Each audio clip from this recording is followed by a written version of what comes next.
Okay, hello everyone, and welcome to another live stream.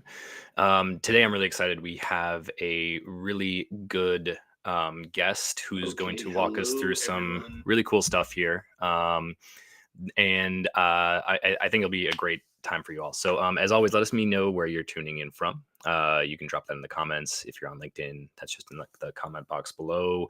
Same with YouTube, you can just drop that there. Any questions you have during anything today, you can go ahead and drop those in as well. So you can add those at any time. Just before we get started, a few more things, and then we'll jump in to our session today. So let me just share this here. So a few things. I think I mentioned this last time, but just wanted to mention a new kind of sponsor we have, that is TLDR, which is a online newsletter. Talks about all things tech news and everything like that. I'll drop a link where you can sign up for that. It's totally free for you, but it helps support this channel and everything like that. But it's one sort of simple email sent to you every single day. Has lots of different topics across all things technology. So there's a whole data and analytics section, everything from cloud technology, stuff like that. It's a really nice, quick intro summary for the day, especially with new things. Saw the new Chat GPT 4 release, which was interesting. I actually tried it out. It's super fast. So there's stuff like that in there. I'll put that link in here in just a second. So definitely check that out, and sign up for that.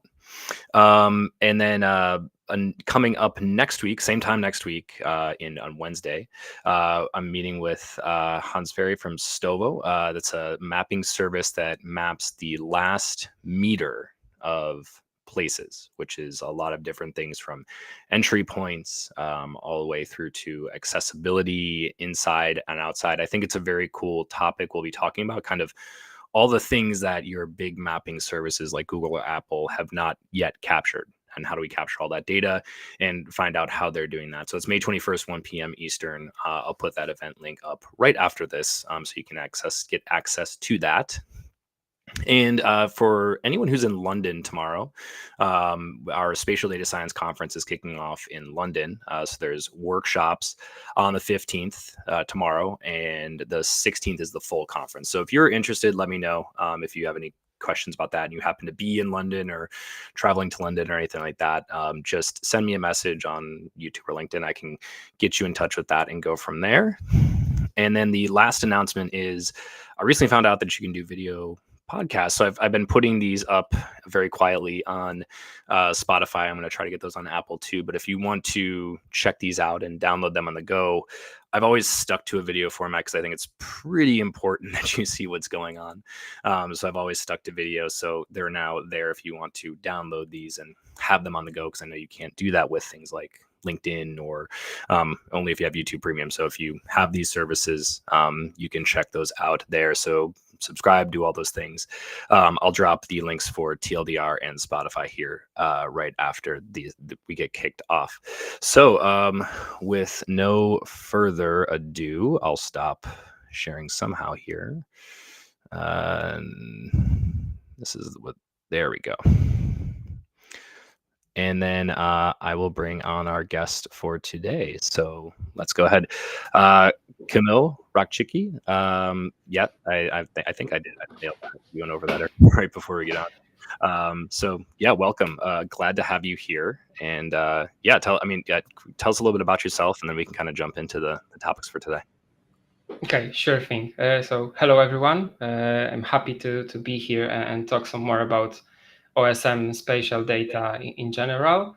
So I've been working as a spatial data scientist for over 2 years now, and I'm interested in using geospatial data in machine learning applications. So that's my forte, let's say. And I'm working on some open source libraries together with my colleagues from research group on Wrocław University of Science and Technology. Awesome. And yeah, today our topic is Quack OSM, which is this really a really cool tool you put together that combines DuckDB with the ability to read and work with OpenStreetMap data, which has always, I think, been tricky. There's a lot of different ways that you can get access to OSM. There's there's the files that you can get. You can grab those kind of regularly updated files, but that's not everything. You can go through the Overpass API. There's OSMNX. So there's all these different ways that you can get access to it, but it's still tricky. And I think the first question I wanted to ask was like, what's your favorite and least favorite thing about OpenStreetMap data? Because I definitely know mine, what I like and don't like. So I wanted to hear from you what your thoughts were. So for me, the best thing about OpenStreetMap is that it's free and it's curated by the community. So it's open source and we can get the data for almost whole world in vector format, and it's updated daily with many volunteers using some dedicated wiki pages to check the quality of the data. So that's for sure the best thing, that it's free and we can use it. But the worst thing probably would be unbalanced coverage between regions. Well, that's understandable that in Europe you have much better quality of the data than, for example, in Africa. And it's hard to get your hands on the data in bigger scale without some technical knowledge beforehand. Yeah, I agree with both points. Is that there's gaps. I think for me, my favorite thing is, it's free, it's open source. I think it's very good on a few areas. I think roads are very good, buildings are getting better. So there's lots of areas that are pretty solid points of interest, and especially the metadata around the points of interest are tricky. I think my least favorite thing is the metadata. There's not metadata, but all the fields associated with it. When you look at the tags in OSM, you have, I think I posted it in the lead up to this, but like something like 95,000 individual tags that you can actually have to go through to look at the data. So that's always been the tricky part for me, is how do you go into this massive unnested field and find what you need to find and go from there, which I think QuackOSM solves in a very nice, clean way. I'm excited to show people that. So, given, you've worked with a lot of the different, OSM over the years, what's been the tricky parts about getting your hands on that data, making it useful for some of the things that you've done from machine learning and different processes? What's been the challenge, I guess, and kind of to lay the framework about why you built this at the end of the day? Okay, so I was using OSM both in small scale and bigger scale. For machine learning, it was usually some smaller scale data sets using OSMNX library. That's just a wrapper around Overpass API. So we were downloading some data. Well, if you want to do some analysis on a street network, then it's great. But we wanted to take, like, for example, 200 tags or something like that for a city, and OSMNX can just iterate over each one of them. So that's single request after request, and it takes a long time, even for a city like Berlin or Warsaw. That's 20 or 30 minutes of waiting. So that's a long time. And when I wanted to use data in bulk, when I was working for some startup, I started with own Overpass instance on Kubernetes cluster, but that wasn't fast enough for the application, and I switched to PostGIS Docker with some scripts that worked once a week to update all the data for the whole country. And sometimes it hung up and you have to like search for some do some troubleshooting, and it takes a long time, but it worked. But yeah, it wasn't very pleasant to do so. Yeah, and I mean, I've used the full scale data set on BigQuery before, which I think is updated periodically. So I think the last version is from November 21 or something like that. I can't remember the last one, but I mean, definitely things have obviously changed since then. So there's a number of issues in terms of how frequently your data needs to be updated. how large of scale your data is, if it's, one small area, city, continental, and then also the scope of the data. Do you need just one specific type of road? Do you need all roads? Do you need everything? There's all those different challenges, which I think you highlighted really clearly, is that, there's great downloads like the GeoFabric packages that make it very easy to grab pieces you want. If you really want to grab everything, you certainly can. And then you have Overpass, which gives a good portal to, grab some spin things, and OSMNX as well. So, there's all these different ways to start to get into that. But I think those were some of the tools, you've mentioned. I've used similar ones. Are there other tools you've used to get access to OSM data in the past? I stumbled upon a ProtoMaps API service where you can just draw your polygon on a web service, and it creates an extract for you on demand. It works similarly to BBB Bike, where you ask for an extract, but you have to give your email, and you have to wait asynchronically to get a link with that extract prepared. But with ProtoMaps, you can basically just draw it, and it just creates it on demand. Like, it has some limitations regarding to scale, and polygon has to be below 1,000 points. But that was really helpful as well, when I just could throw my poly file into that, or GeoJSON, and I could get the exact extract for that region if it wasn't available on GeoFabric. Yeah. And I think Mark makes a good point here, is that there's never too frequently of an update. Like, someone could be changing something a second after you actually grabbed your data. So there's a number of challenges there that make OSM unique, very valuable, but also very difficult. And I think anyone who's worked with that in any level of detail definitely has. So I think when we were kind of getting ready to do this, you mentioned some of the original reasons you were working with OSM data from like an academic perspective. I just wanted to touch on that as well, to get a sense of, like, obviously there's lots of, use cases in a commercial setting to use OSM, but what were you doing with it academically, and kind of laying the groundwork for that? Yeah, sure. So a few years ago, I was doing my master's in data science, and I met a great researcher, Peter Szymański, that is an urban activist and also interested in some embeddings for vector embeddings for data.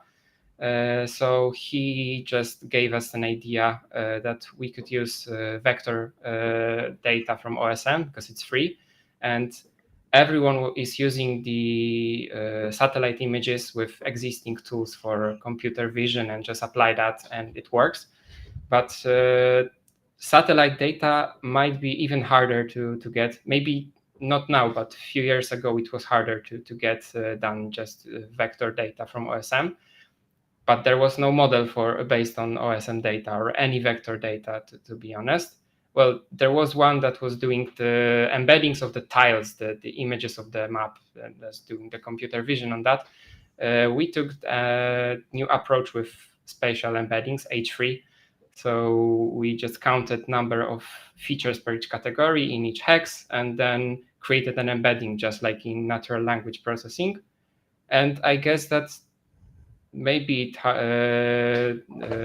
that might be the first model that was out in the open. Hex to vec basically was used for a few years now, and now there are better and better models, but that was the first one. So after we finished our masters, we all just did some models, published them on conferences, and then we were left with just a bunch of code for loading OSM data and transforming the data. And Peter told us that we should make a library for that, maybe to help some new students to just have all of this data extraction done, and then they can build on top of that.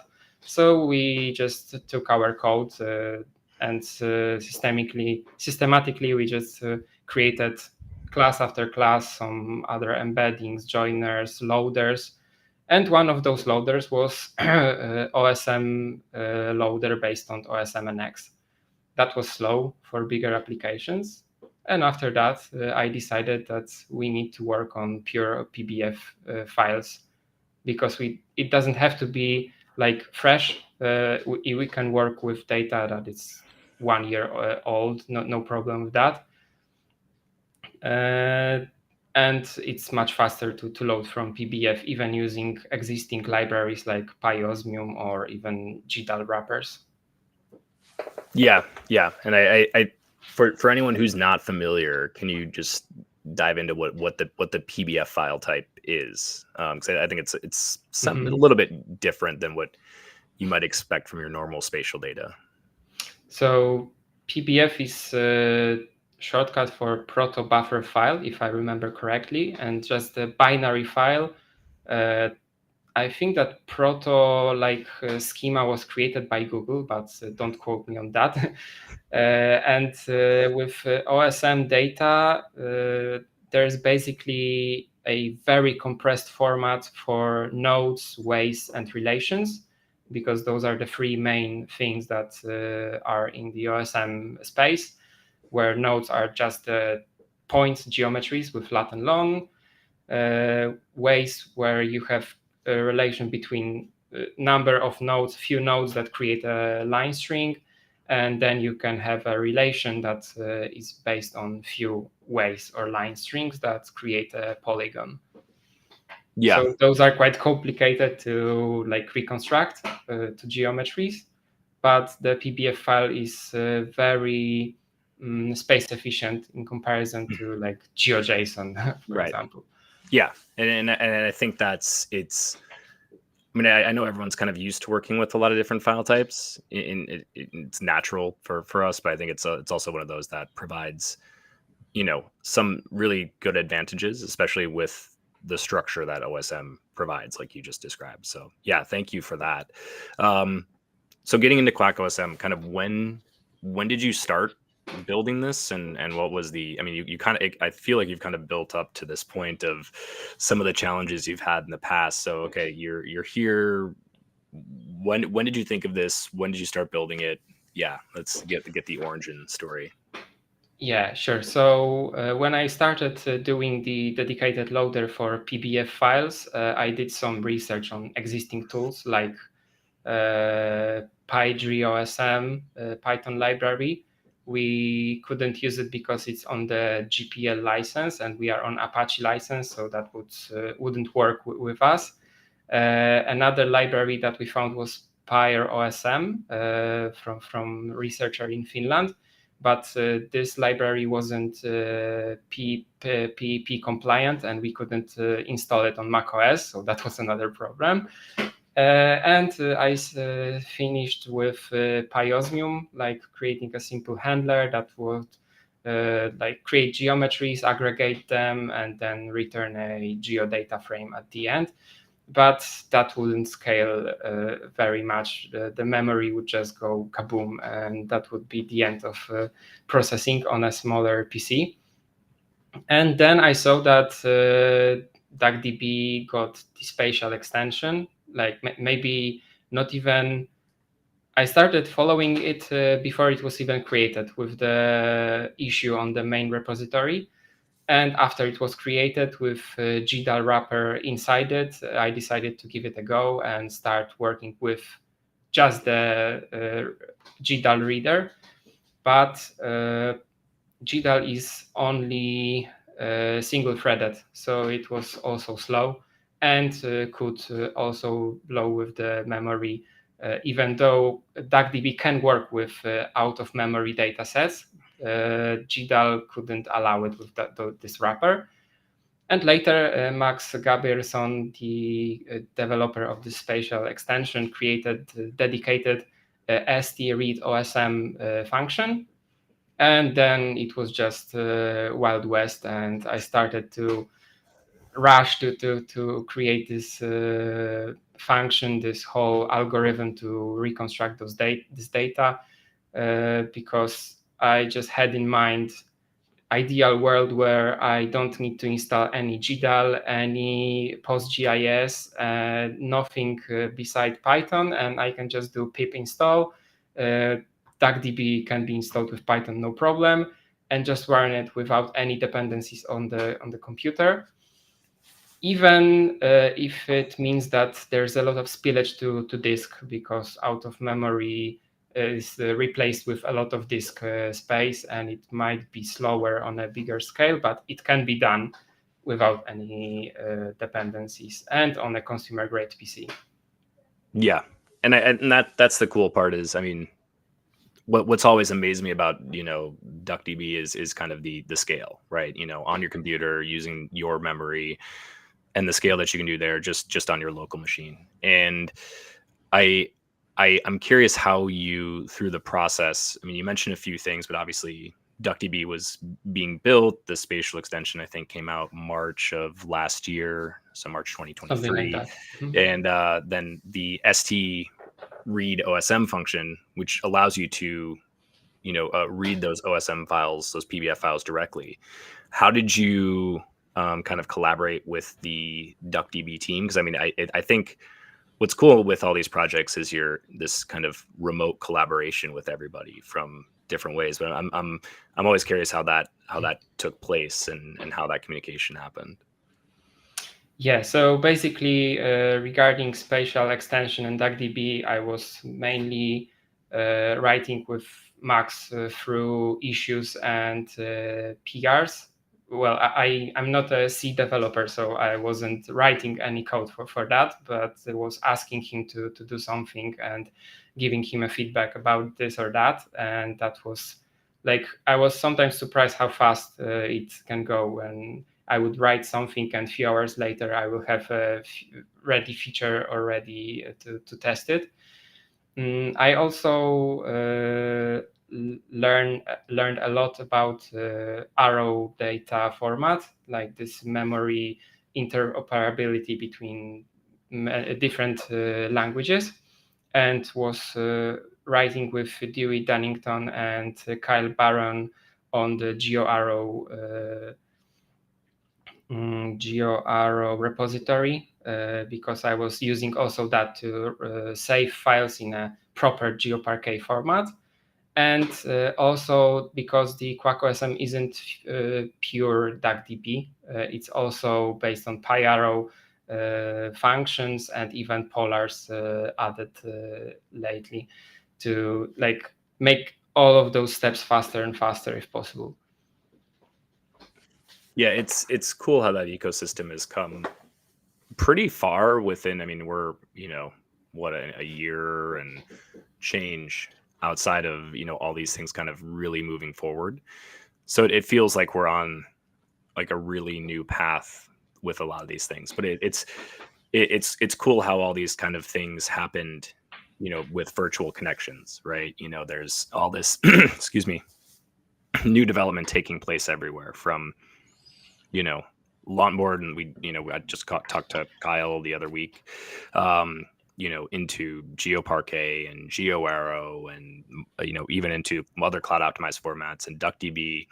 I mean, we're entering a really interesting phase, in my opinion, and I think QuackOSM is like going to be one of those like kind of cornerstone pieces to that.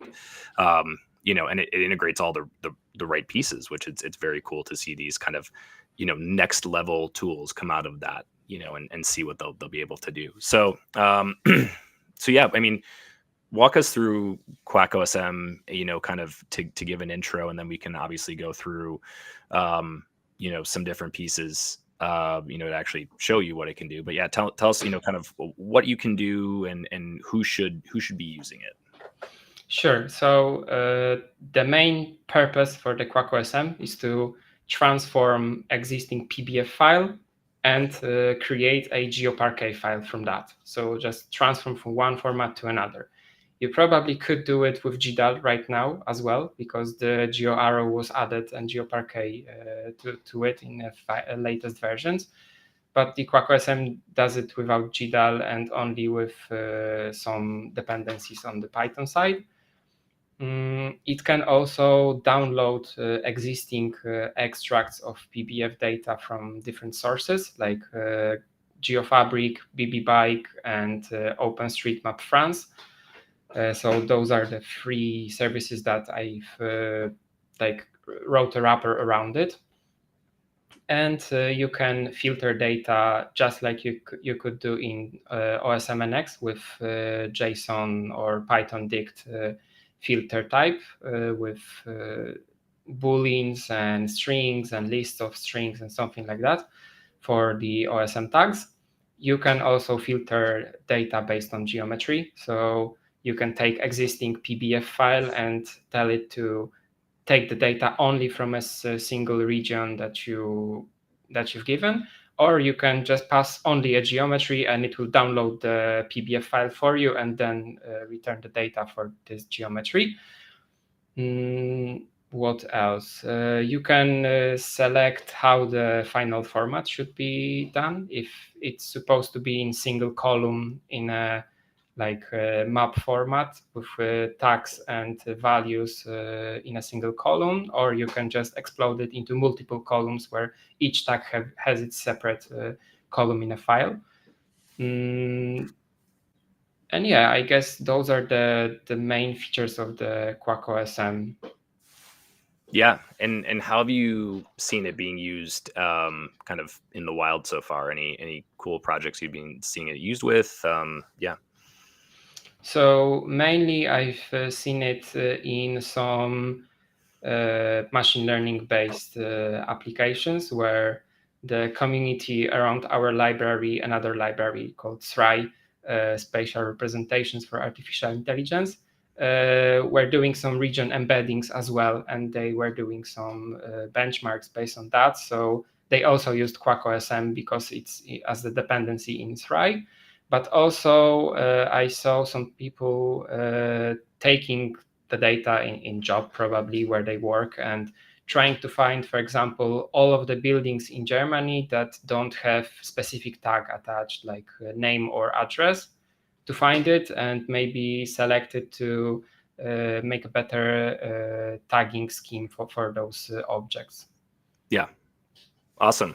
That yeah, and I, you know, another topic I want to get into more is kind of how, things are being used in the, the much broader machine learning space, generally AI, but I mean, specifically with how you can use that data that's there. I mean, there's massive amounts of data, and just making it useful was one big challenge. But then, okay, what's the next level that you can take with that to do these different things? So I think, yeah, I've seen the SRAI library, which is very cool. So it's good to see how those are connected. But yeah, I want to kick it over to you to kind of give us a walkthrough of QuackOSM and kind of walk us through what we can do with it. So. Okay, so I should now show my screen. That would be here, I guess. No, not this one. I have to find it here.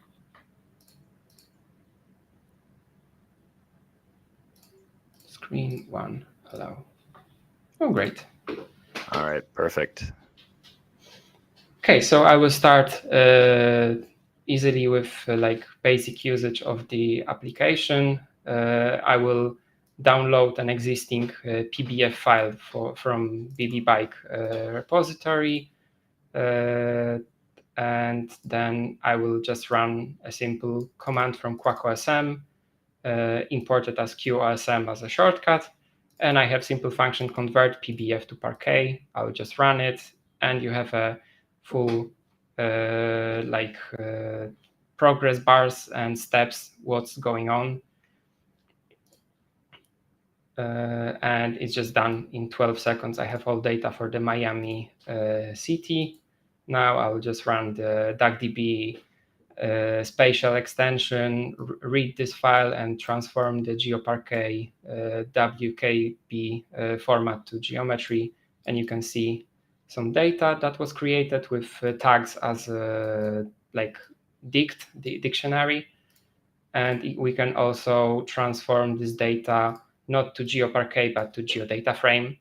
And you can see that operation took like 0 seconds because it was already cached, saved in on a disk, and just read from the same path. And we can use Longboard to visualize it, and we have all the data available from this particular file with points and lines and polygons all in like 13 seconds to transfer that. So that's the basic usage of the library. Now I will go to example where QuackOSM will automatically download the data. So I'm not sure if anyone watching knows about it, but GeoFabric just plainly has their index out in the open in a GeoJSON format where you can just read it with GeoParquet, and we have all of the URLs, names, IDs, and geometries available. And if I run the visualization on that, we have all of the extracts from GeoFabric like available in this moment with all of the URLs, and that's what QuackOSM is using for the GeoParquet for the GeoFabric service. So let's start with taking a simple box and converting geometry to geodata frame.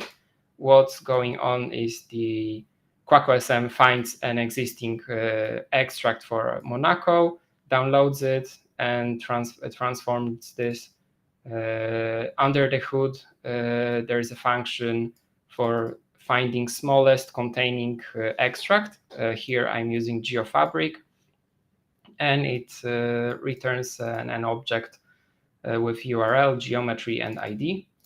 And if I press how to visualize it, here is the box that I've created, and the green area is the Monaco extract from GeoFabric and what is the area of it. But we should be also aware that QuackOSM tries to find like full coverage of a given geometry. So if I give it a box around Andorra, it will find matching extracts from Andorra, but there would be some missing space around that. So it would take an extract for Catalonia, L'Occitane, and Montpellier from France. So it would download 4 files and then return a single file for this single box. So users should be aware of how geometries interact with those extracts from existing sources, because sometimes that would mean downloading a lot of data for their on their computer. Another scenario is just geocoding some cities from Europe, here Berlin, Paris, London, and Warsaw. And I will also use GeoFabric to find matching extracts for those geometries.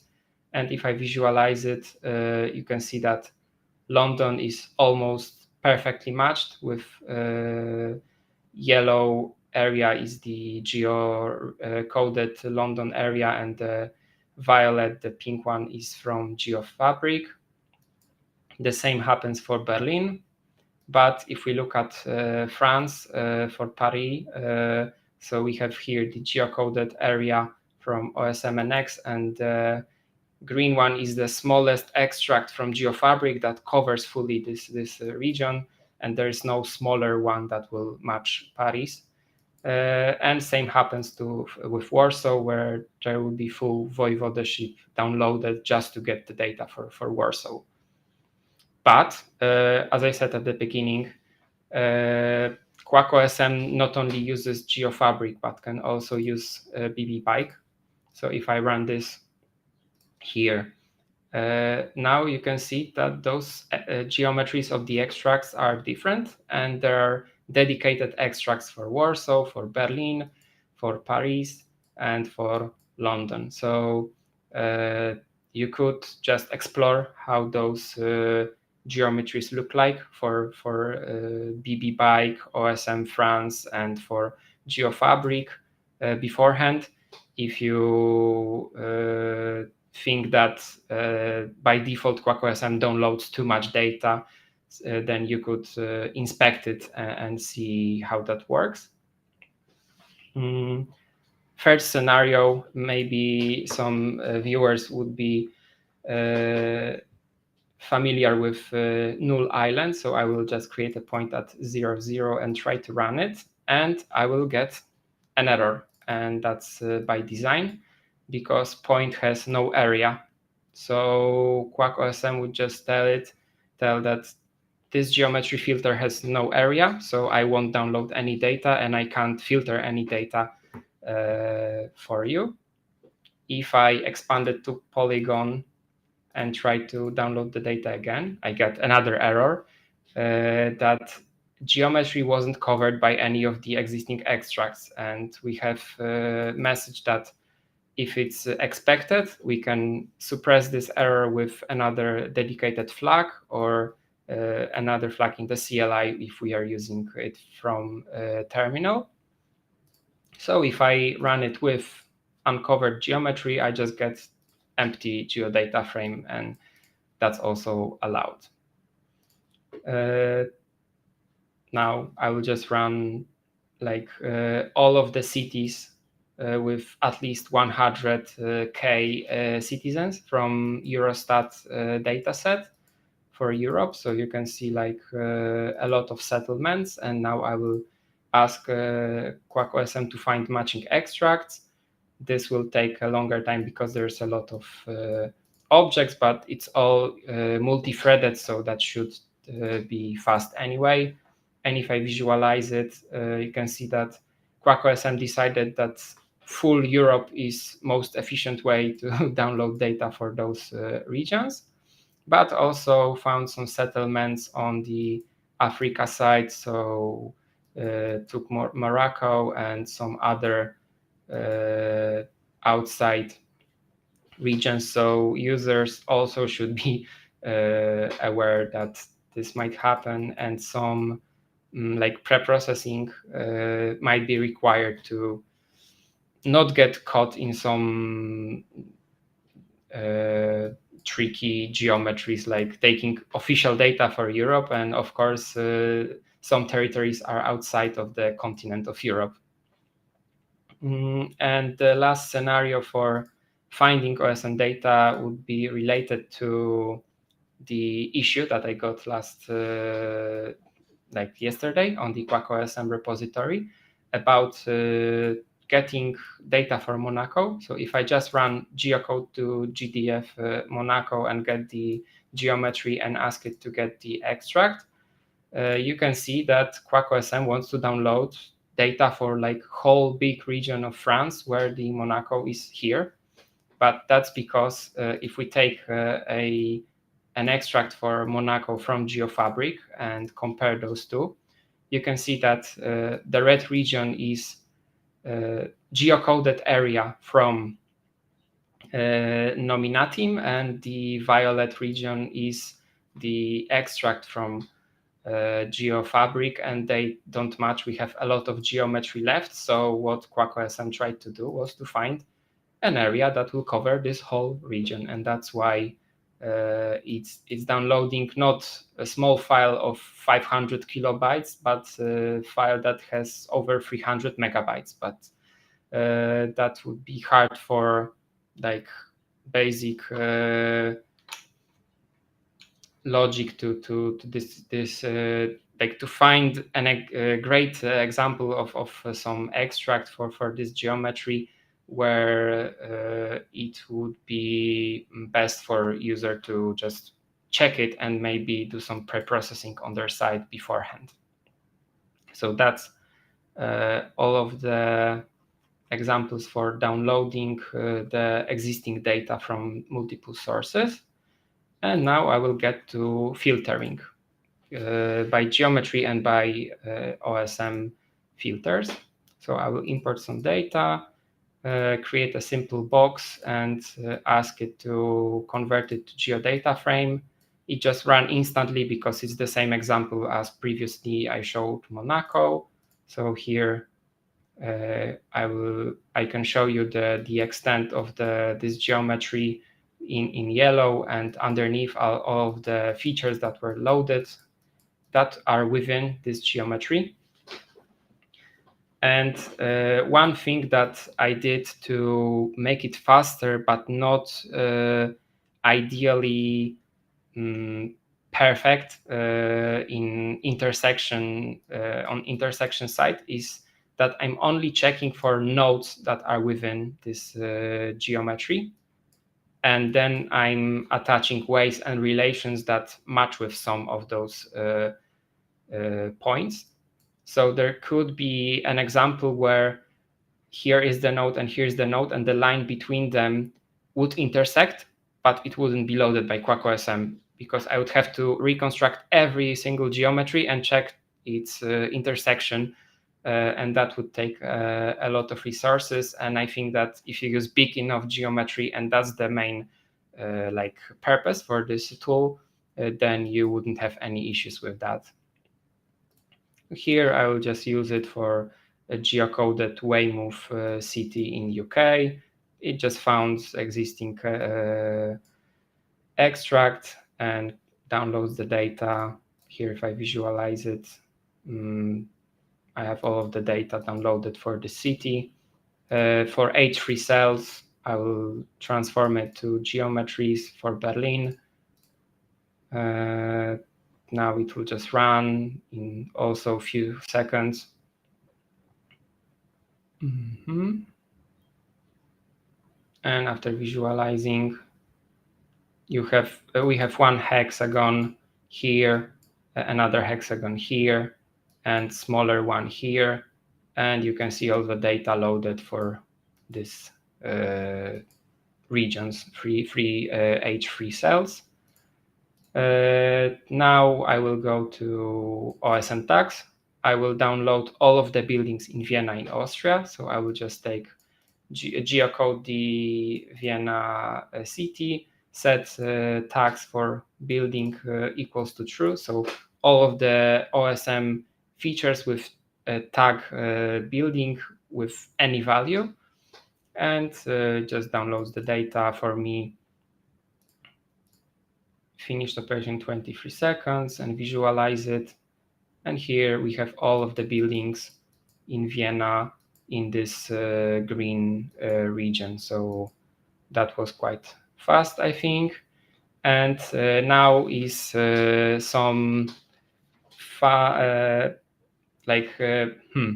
better feature than is in OSMNX, because here I'm using the negative value for a filter, and also I'm using an asterisk, so it will be converted for all of the tags that are prefixed with name and colon, and then any value. So here I'm basically taking all of the streets that have no name attached to it.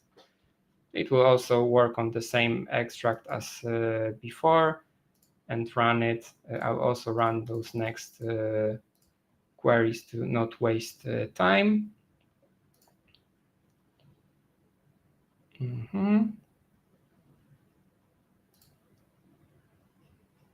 And where is the visualization? Oh, should be here.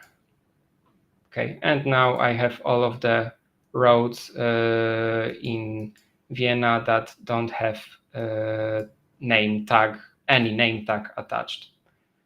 Here for Estonia, I will use something called group tags filter, where I have nested highway which ends on ary, so primary, secondary, and tertiary type, and amenities where amenity is true, but building is false. So the OSM element has amenity tag, but has no building tag attached. And it's automatically created those two groups called main roads and amenities. And tags values were created by concatenating a tag value with tag key. Here I can see highways from main roads, so tertiary, secondary, and primary, and some amenities, parking entrances, parkings, all of stuff like that. And here is all of the Estonia visible. If I just zoom to Tallinn, I've color-coded the roads by primary is the yellow, the pink one is secondary, and the brown one is tertiary. and the sea green color are the amenities that don't have a building tag attached. So it's quite flexible, and as you can see, I could just transform all of the Estonia data in like 13 seconds basically. So this is all for filtering the data. What I have here, the CLI. Okay, so now I might get to CLI side of the tool. So basically, you can run QuackOSM from the tool, and it will tell you that it can't work without PBF path, because it's expecting a PBF path to transform, or you can pass a geometry filter from file, geocoding, GeoJSON, GeoHash, H3, S2, and WKT. So I can also see some help for the tool, and you can see all of the options with descriptions, how does it work, and what you can do with it. So let's try to get some data from Monaco, and if I run the QuackOSM Monaco latest OSM PBF, it will just take all of those steps and return the data in the last line of the command. And if I now run a simple tool called parquet for Python and do some head 10, we can see inside the parquet file that we have nodes with tags and the geometry in binary format. Now, if I run again the command for Monaco, it just loads the data from cache, so there won't be any rerunning of the program, but I can also disable the cache using no cache flag, and now it will just rerun all of the code again. If I want to filter some data, I can use flag OSM tags filter and pass JSON, and it will basically do the same thing, but will filter the data. And now there will be a generated hash for this filter. So if I run it again, it's also read from cache, no problem. We can also use some bigger files. If we have like test filter in JSON, I can run OSM tags filter file, pass the path to this file, and it will just load it from the file if we have some bigger filter prepared. We can also use some cat Monaco box. If I have a GeoJSON file, I can use it to filter data from it. So I'm just passing a geo filter, any geo file that can be read by PyOgrio. So that would be read to a geo data frame and then passed to QuackOSM to download the data. And of course, those could be matched together when I can filter by geometry and by OSM filters at once.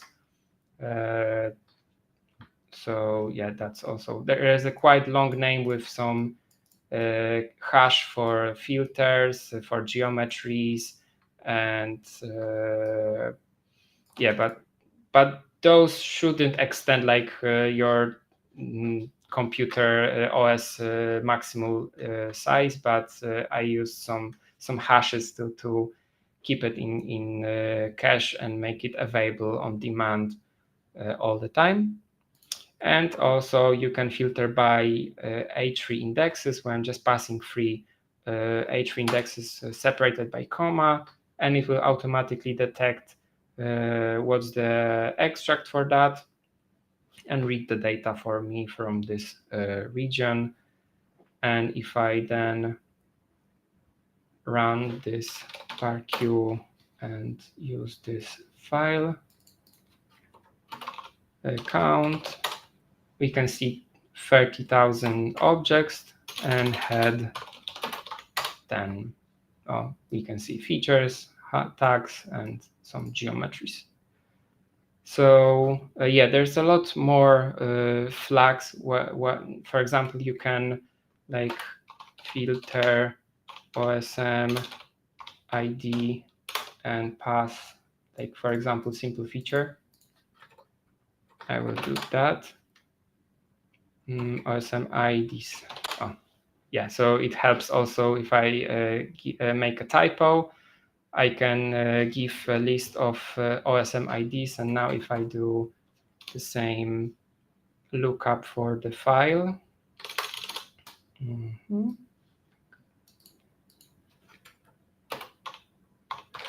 then you can see that I have only one row for this feature only, so you can be very flexible with that if you really want to. Okay, so that's all for the terminal, I think. And now I could show you like view cell run all. I can show you how it works under the hood, where I'm using something like debug memory flag for the QuackOSM, where it just shows me all of the files that were created during the operation. As you can see, there's a lot of those files, because QuackOSM basically takes the PBF file and transforms it into multiple Parquet files along the steps and joins them together, trying to avoid geometrical operations and try to do it as efficiently as possible. And now we can see inside what is in a pure OSM data, like node, ID, tags, latitude, longitude, ref rows, and ref types. For ways, we can see some tags. We can see the refs, which are just the IDs of the nodes. And for relations, we have refs related to ways and their roles and their types. So those are basically like raw data from OSM that I was using, and then transforming that into GeoParquet. So first I'm reading the nodes with tags and latitude and longitude. Then I'm creating an intersection with geometry, and you can see that I took Tokyo and some box around Shibuya prefecture or district. And you can see with Longboard a lot of points that were loaded from the OSM file. Then I'm doing some filtering based on tags, and you can see that there's a lot less of those elements now visible. Then I'm reading ways, unnesting them to some single rows with indexes for ordering. I'm checking if all of the ways have all of their nodes available in the PBF file. I'm also doing an intersection. At this intersection just checks if previously node has been in a given region. So it just takes ways that has nodes in this region. I'm not doing any reconstruction of the geometry and then checking if it's matching, because that would take a long time and a lot of resources. So that's much faster to do. Then I'm also doing some filtering on tags, so we can see some nodes after filtering.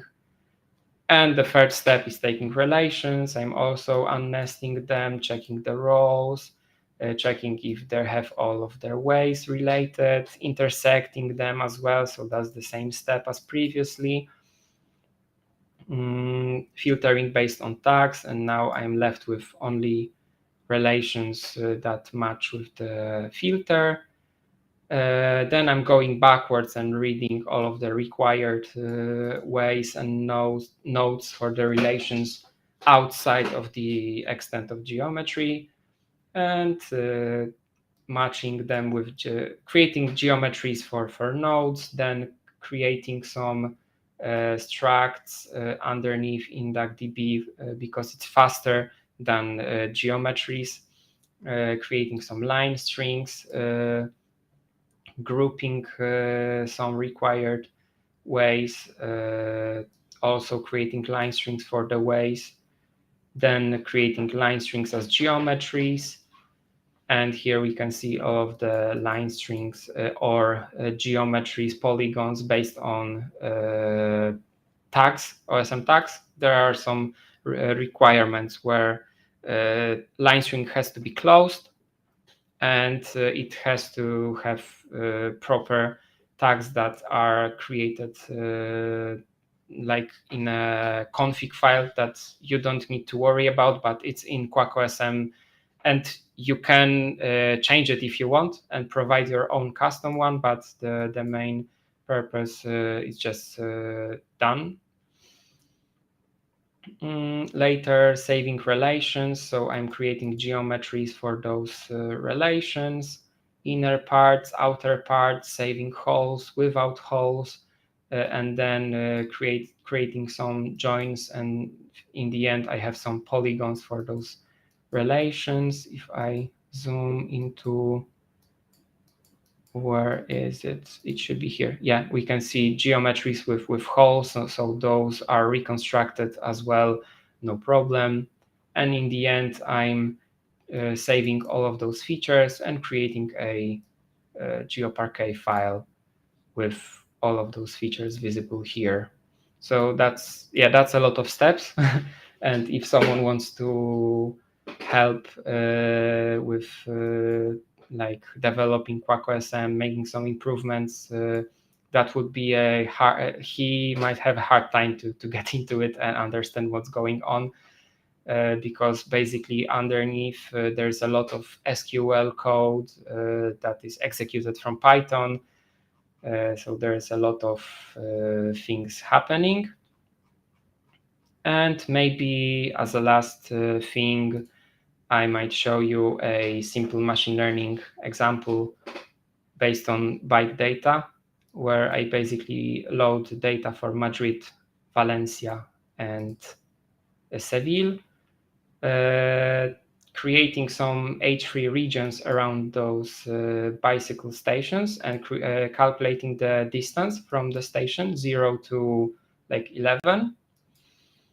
Then I'm using OSM PPF loader from the other library called Try and loading the data. Underneath, it's downloading 3 files, creating features file. I'm doing an intersection between H3 and those features, creating some embeddings where I'm just counting number of features in multiple distances. And then it's just simply creating a model for predicting in a given H3 cell what should be a distance to the station. And if we look at the Madrid data, the model is quite good for that. It was trained on Madrid, so it works well for Madrid. But we can also see that for Valencia and Seville, the predictions are quite good for, I think, as well. And if we plot it on the map and look at Madrid, we can see that those hotspots match with the dots. But if we look at Valencia, those hotspots also roughly match with those points. Even though the model was trained on Madrid data, we can see that for Valencia, it also learned something and can predict where the station should be placed. So I think that shows the power of OSM data that can be used, because like with satellite data, you wouldn't be able to take a satellite photo and tell that here is the pharmacy, hotel, some buildings, and a shop, because that would require a lot of steps. And with OSM, you already have this data available. So I think for city applications, that's like perfect use case. Okay, so I think that's all from my side. Do we have any questions? Yeah, if you have any questions, excuse me, you can put those in the chat or the comments. Either one will work. But that was really cool. I mean, what impressed me was the number of steps. and all the individual pieces to prepare the data out that way. Just kind of speaks to some of the challenges, complexity, what have you with those different things. So yeah, thank you for that. I saw one question come in here.